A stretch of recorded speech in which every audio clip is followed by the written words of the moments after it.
2019년 7월 1일 일본 경제산업성이 이 문서를 공표하면서 일본의 대한국 수출 규제가 시작되었습니다.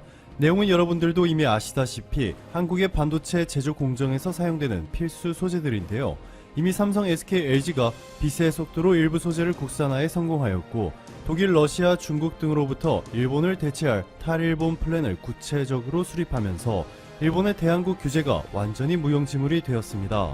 통계적으로도 증명된 것이 일본의 수출 규제가 시작되기 전인 6월까지는 한국의 반도체 수출이 감소하다가 7월부터 오히려 지난해 같은 달 대비 수출이 연속 4개월 계속해서 꾸준히 늘어나고 있는 것을 확인할 수 있습니다.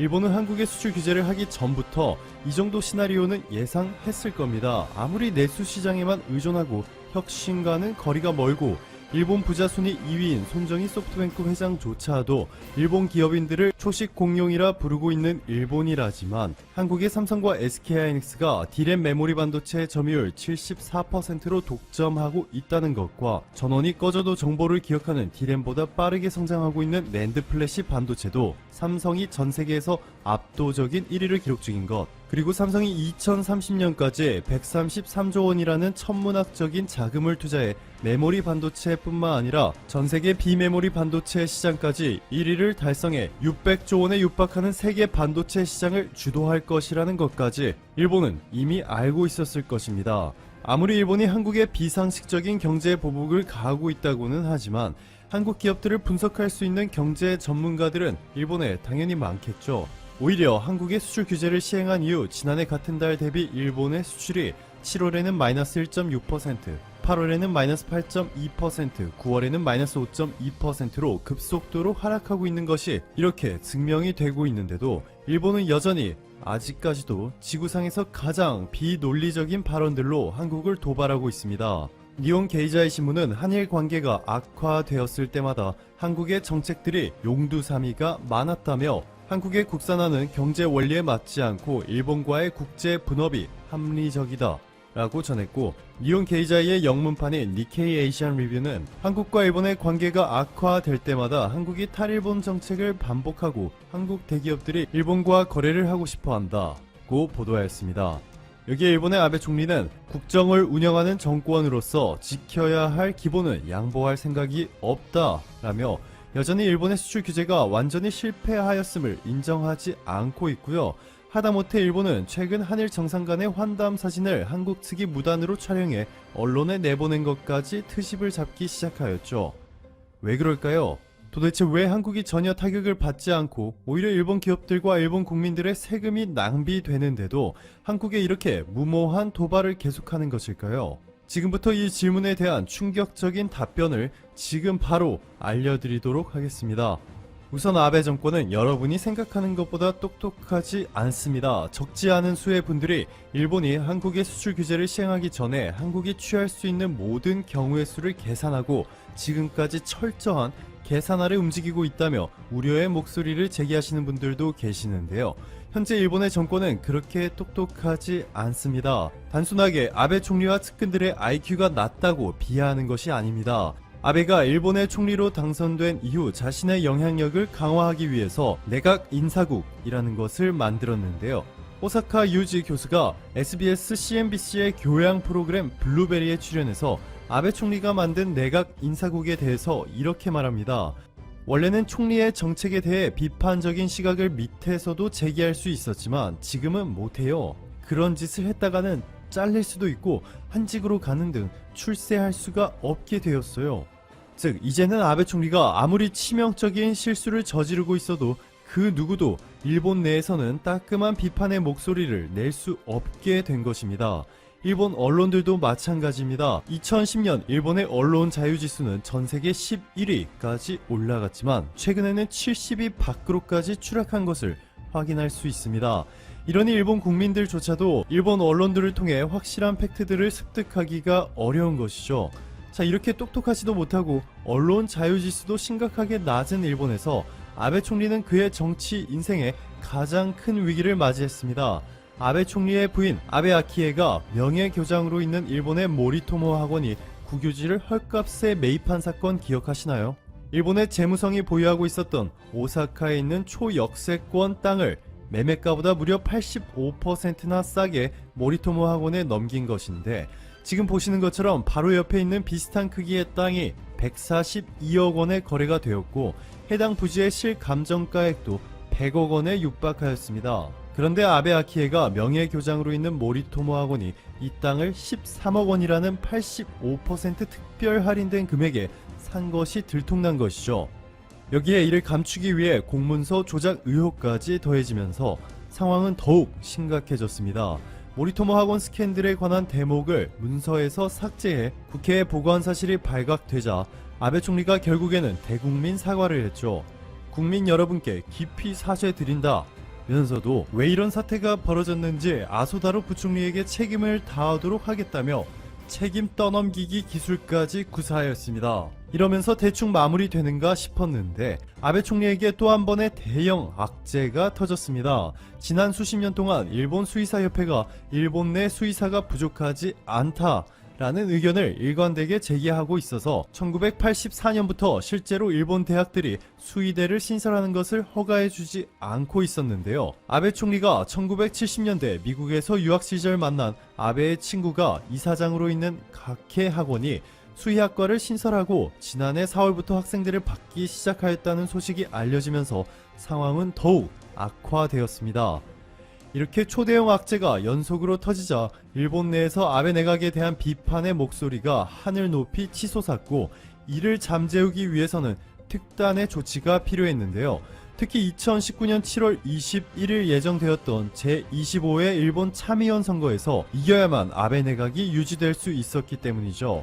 타이밍이 정말 기가 막힙니다. 일본이 한국의 수출 규제를 시작하고 20일 후에 일본에서 참의원 선거가 치러졌습니다. 자, 그런데 이렇게 생각하시는 분들도 분명 계실 겁니다. 그러면 벌써 7월 21일에 참의원 선거가 끝났으니까 일본도 더 이상 한국에 대한 수출 규제를 지속할 이유가 없을 텐데 왜 아직도 철회하지 않고 있지? 라고 말이죠. 그 이유를 지금 바로 알려드릴게요.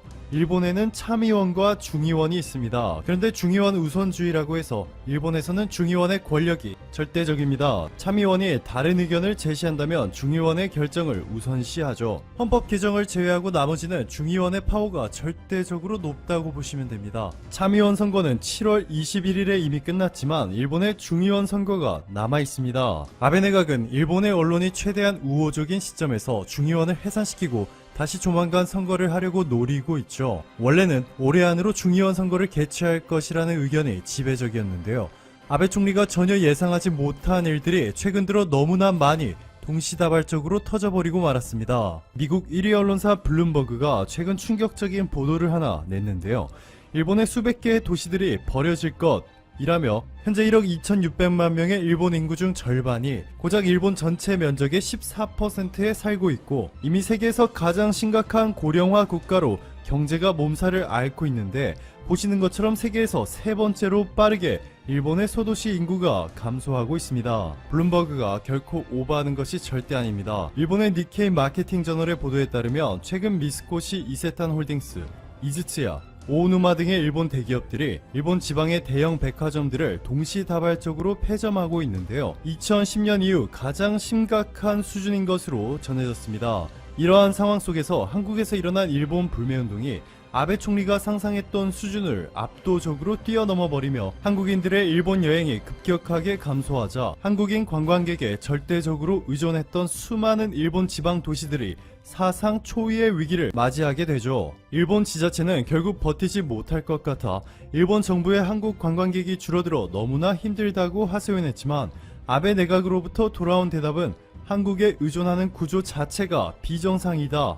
일본에서 관광업에 종사하는 분들 입장에서는 이보다 더 황당한 답변을 기대할 수 없을 겁니다. 여기에 일본이 또 하나 간과했던 부분이 있었습니다. 한국의 반도체 산업을 공격하게 되면 한국만 타격을 받는 것이 아니라 글로벌 생태계가 무너진다는 것이죠. 메모리 반도체는 한국의 삼성과 SK하이닉스가 글로벌 시장을 독점하고 있기 때문에 여러분들이 알고 있는 전 세계 초일류 기업들 대부분이 삼성과 SK하이닉스에 의존하고 있다고 보시면 됩니다. 미국의 애플과 아마존도 예외가 아닌데요. 이 두 기업은 일본이 수출 규제를 한 후에 삼성전자 측에 반도체 공급에 차질이 있는지에 대해 여러 차례 확인한 것으로 알려졌습니다. 미국이 일본의 대한국 수출 규제를 싫어할 수밖에 없는 이유 중 하나인데요. 블룸버그는 아베는 어리석은 무역전쟁을 멈추고 한국과 타협하라 라며 강도 높은 비판을 하였죠. 이외에도 미국이 최근 일본을 등지고 한국 편에 붙으려는 이유들이 정말 많고 내용들도 상당히 강력한데요. 관련 내용들을 담은 영상들은 영상 아래 링크 남겨두었으니 참고하시면 좋을 것 같습니다. 여기에 일본 경제의 핵심인 아베노믹스까지 실패해 보시는 것처럼 일본의 인플레이션이 바닥을 향해 돌진하고 있고, 현재 일본의 GDP는 무려 24년 전인 1995년 일본의 GDP보다 낮은 상황입니다. 정말 심각하죠. 내수 시장에 의존하는 일본 입장에서는 물가 상승률이 저렇게 낮다는 것은 매우 심각한 일입니다. 일본은행이 돈을 마구 찍어내니 당연히 엔화의 가치가 하락하기 때문에 주식이나 부동산에 투자를 해야겠죠.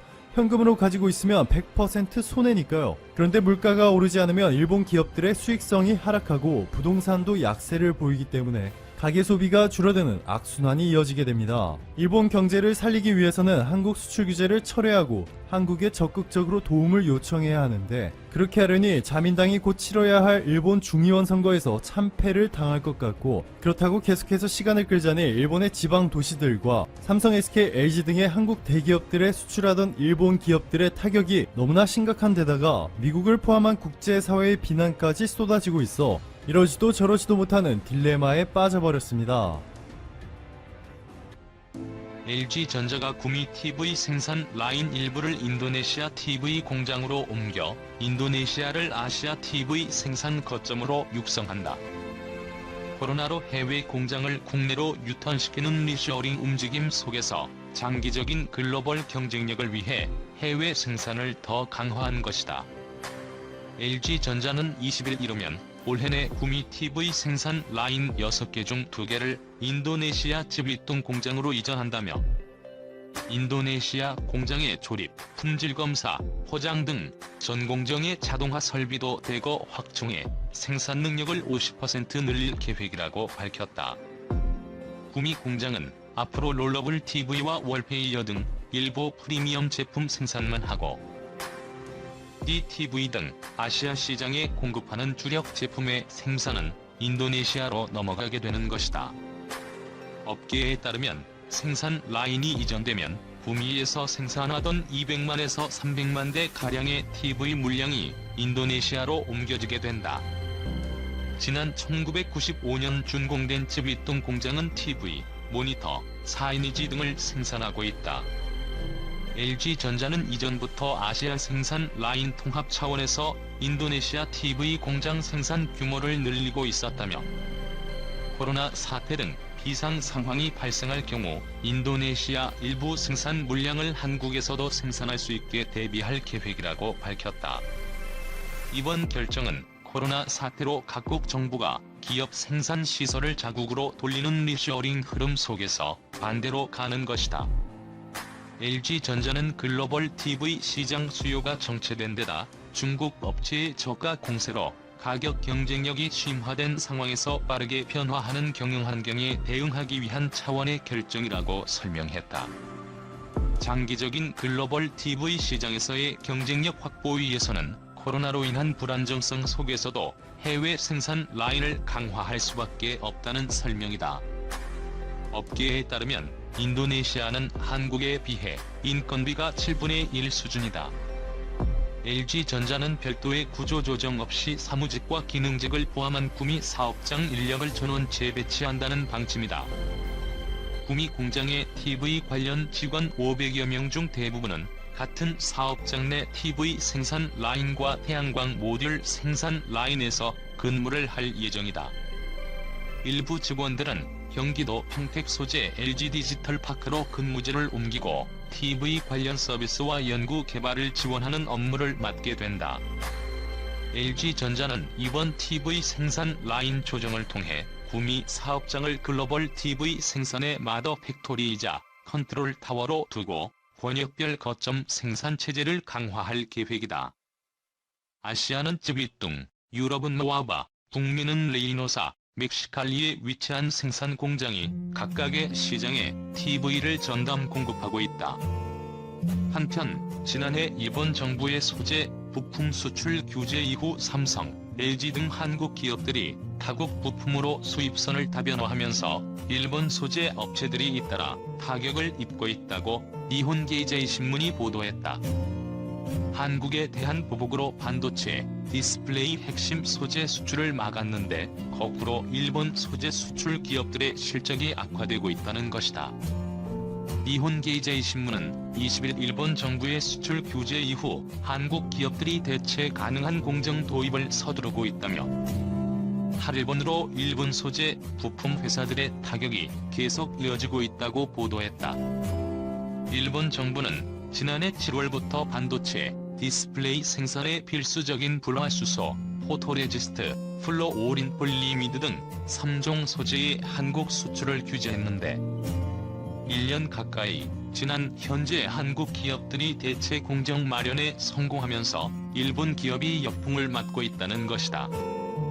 니케이에 따르면 일본 불화수소 업체 스텔라케미파는 지난 11일 발표한 1분기 실적에서 매출은 전분기 대비 12% 감소한 337억 엔을 기록했다.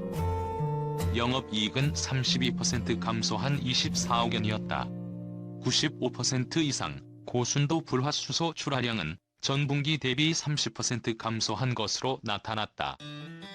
스텔라케미파는 모리타화학과 더불어 전세계 불화수소 시장 70% 차지하는 업체다.